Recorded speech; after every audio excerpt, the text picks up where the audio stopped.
Hello English Learners, c'est Samira du site réussirenanglais.fr, le site qui va vous aider à booster votre anglais. Si vous souhaitez améliorer votre anglais en moins de 20 minutes, je vous invite à télécharger le guide qui recense les 20 erreurs d'anglais les plus communes.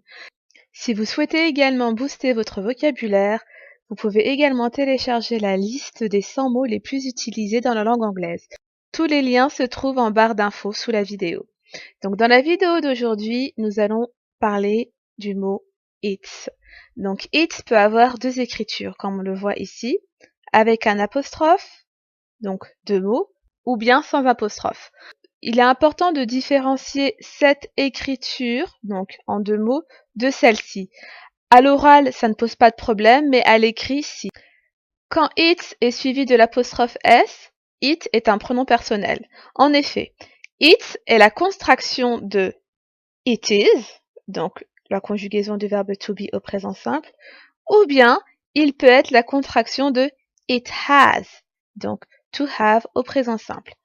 Exemple, it's a beautiful day. Donc ici, it's, on peut le remplacer par it is a beautiful day. Deuxième exemple, it's 10 o'clock. Pareil ici, on peut remplacer it's par it is 10 o'clock. Donc ça signifie c'est une belle journée, il est 10 heures. Deuxième contraction, donc it's est la contraction de it has. Donc on a un exemple ici, it's been a long time since I last saw you. Donc ici it's, on peut le remplacer par it has been a long time since I last saw you. Donc ce qui signifie ça fait longtemps que je ne t'ai pas vu. Deuxième exemple, it's got to be perfect. It is peut être remplacé par it has to be perfect. Donc, ça doit être parfait.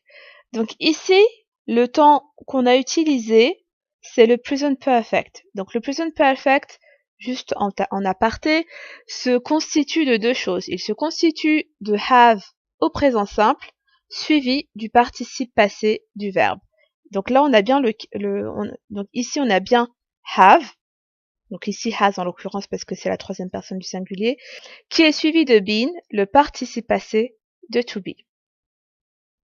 Deuxième cas de figure, it's. Mais dans ces cas-là, il est écrit en un seul mot. Donc, quand it's est écrit en un seul mot, c'est un pronom possessif. Exemple, the bird is in its net. Donc, l'oiseau est dans son nid. Ici, it ne peut pas être remplacé par it is. Je vais vous donner l'exemple. The bird is in its net. Non, ça va pas. Donc, comme ici, on ne peut pas remplacer it par it is, cela signifie qu'on a besoin du pronom personnel, donc on a besoin de it en un seul mot, its. Exemple. Deuxième exemple.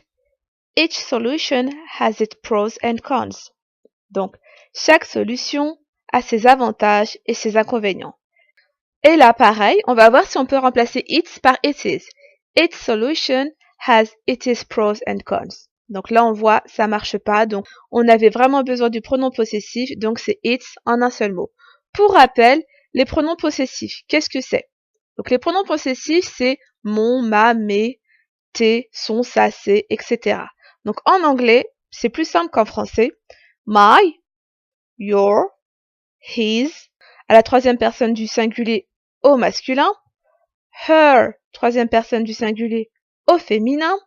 Its, troisième personne du singulier, donc sujet neutre, ça peut être un objet ou un animal. Our, your, their. Donc, pour récapituler, si dans la phrase que vous avez it peut être remplacé par it is ou it has, donc faites attention aussi au sens, il s'agit du pronom personnel. Donc dans ces cas-là, it s'écrira en deux mots. Par contre, si on ne peut pas remplacer it par it is, cela signifie que c'est un pronom possessif. Dans ces cas-là, il s'écrira en un seul mot. Voilà, c'est tout pour aujourd'hui. Donc si vous avez des questions, n'hésitez pas à les poser en commentaire. Si vous avez aimé cette vidéo, n'hésitez pas à la partager. Et surtout, abonnez-vous à ma chaîne. À bientôt. Hope to see you soon. Bye bye.